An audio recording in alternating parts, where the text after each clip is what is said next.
Oke, assalamualaikum warahmatullahi wabarakatuh. Semangat pagi, salam petir, salam kaya rame-rame tentunya. Oke kawan-kawan, berbagi informasi seputaran Pi Network, tetap jaga kesehatannya, tetap beraktivitas seperti biasa, dan tetap dukung channel ini agar semakin berkembang dan semakin semangat membagikan informasi dan perkembangan terkini seputaran Pi Network. Nah kawan-kawan, salam sukses bersama ya di Pi Networknya.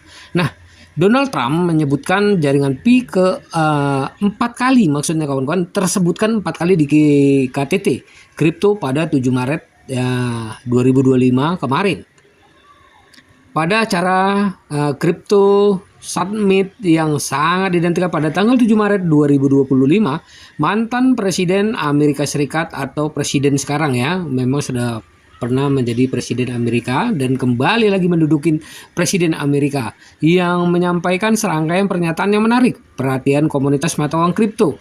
Selama acara berlangsung, yang menyebutkan Pi Network sebanyak 4 kali, yang menandakan potensi minat terhadap mata uang digital yang telah mendapat perhatian di seluruh dunia. Pernyataan sejak saat itu telah memicu spekulasi tentang apakah Pi Network dapat memperoleh dukungan politik dan regulasi di Amerika Serikat. Meningkatnya pengakuan jaringan Pi ya pada pukul 3.06 PM, Trump pertama kali menyebutkan Pi Network, mengakui polaritasnya ya atau popularitasnya yang semakin meningkat di kalangan penggemar kripto. Saya dengar ada yang namanya Pi Network. Banyak sekali orang yang menyukainya, katanya. Meski singkat, pernyataan ini menyorotin bahwa proyek tersebut telah menarik perhatian bahkan di level tertinggi wacana politik. Nah, pada pukul 3.15 siang, Trump menjelaskan lebih lanjut, mengisyaratkan potensi dukungan mata uang kripto. Saya mendengar tentang koin bernama Pi yang banyak orang menambang di ponsel mereka. Mungkin mereka harus mempertimbangkannya jika bagus.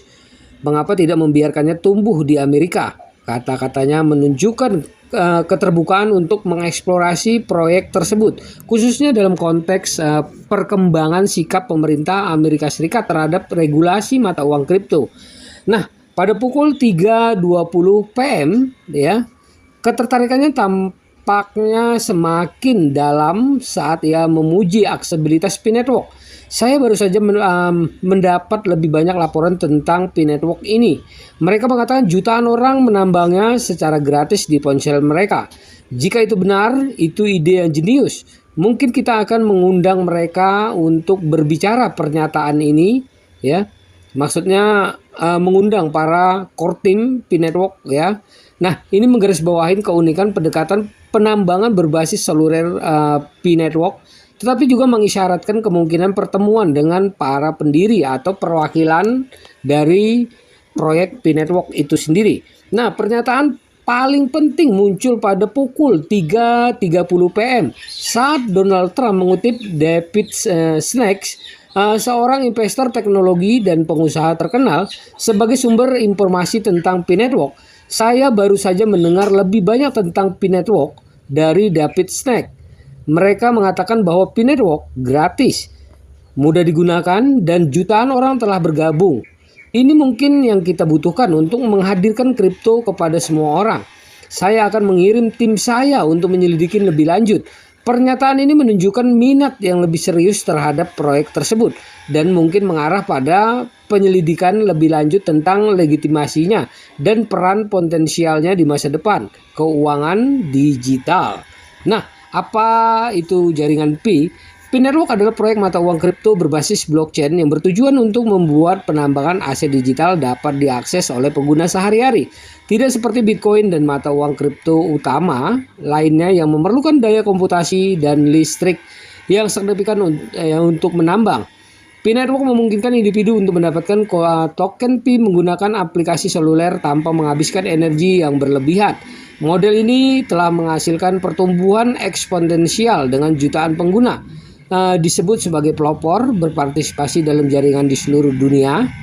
Nah, meskipun populer, Pi Network masih banyak tahap pengembangan yang krusial. Meskipun telah meluncurkan mainnet tertutupnya, proyek tersebut belum sepenuhnya beralih ke ekosistem blockchain terbuka.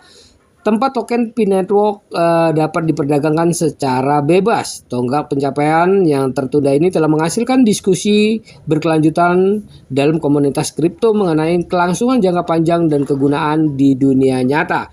Nah, pengaruh Donald Trump pada industri kripto. Komentar Trump baru-baru ini menandai perubahan penting dalam pendiriannya tentang mata uang kripto. Meskipun sebelumnya ia menyatakan skeptis terhadap aset-aset digital, pada satu titik ia menyebut Bitcoin sebagai penipuan. Pernyataan terbukanya menunjukkan keterbukaan yang semakin besar untuk mengeksplorasi teknologi blockchain dan potensi manfaatnya. Nah, penyebutannya tentang P-Network khususnya penting karena menyorotin pengaruh mata uang kripto alternatif yang semakin besar di luar mata uang kripto raksasa seperti Bitcoin dan Ethereum. Jika Donald Trump dan para penasehatnya memilih untuk menyelidiki lebih lanjut P-Network, hal ini dapat mengarah pada diskusi yang lebih luas tentang bagaimana mata uang kripto sesuai dengan kerangka ekonomi dan peraturan di Amerika Serikat. Nah, lebih lanjut, komentar Donald Trump muncul pada saat Amerika Serikat tengah berjuang untuk mengatur industri kripto. Pemerintah Biden yang terdahulu telah mengambil pendekatan yang hati-hati dengan mengadvokasi pengawasan dan langkah-langkah kepatuhan yang lebih ketat. Jika Donald Trump yang sekarang telah menjadi presiden Amerika Serikat, tokoh politik utama, terus menunjukkan minat pada kebijakan yang ramah terhadap kripto. Hal ini dapat mempengaruhi keputusan regulasi di masa mendatang dan bahkan wacana pemilihan aset kripto seperti Bitcoin dan P-Network tentunya akan menjadi pengakuan Donald Trump terhadap kehadiran P-Network sekaligus tantangan bagi proyek tersebut di satu sisi. Hal ini dapat meningkatkan kesadaran global dan mendorong lebih banyak pengguna untuk bergabung dengan jaringan tersebut. Di sisi lain, peningkatan pengawasan dari regulator dan pembuatan kebijakan dapat memaksa pengembang P-Network untuk mengatasi masalah tentang transparansi, keamanan, dan kepatuhan. Untuk saat ini, komunitas P-Network mengamati dengan seksama bagaimana perkembangan ini berlangsung. Oke kawan-kawan, begitulah informasinya. Semoga informasi ini bermanfaat buat kita semua, menambah wawasan kita, menambah semangat kita di P-Network-nya. Dan sekali lagi diingatkan para pioner untuk terus berjuang di harga GCP Nah, kita tunggu tanggal 14 Maret Sekali lagi kita lanjutkan dengan perjuangan kita. Semoga 14 Maret 100 DEP telah diluncurkan tentunya. Oke, tetap semangat, jangan lupa klik petirnya, jaga proses sandinya, jaga koinnya, karena ini adalah aset kebebasan finansial buat kita semua para pioner P-Network. Tetap semangat klik petir, salam kaya rame-rame, wassalamualaikum warahmatullahi wabarakatuh.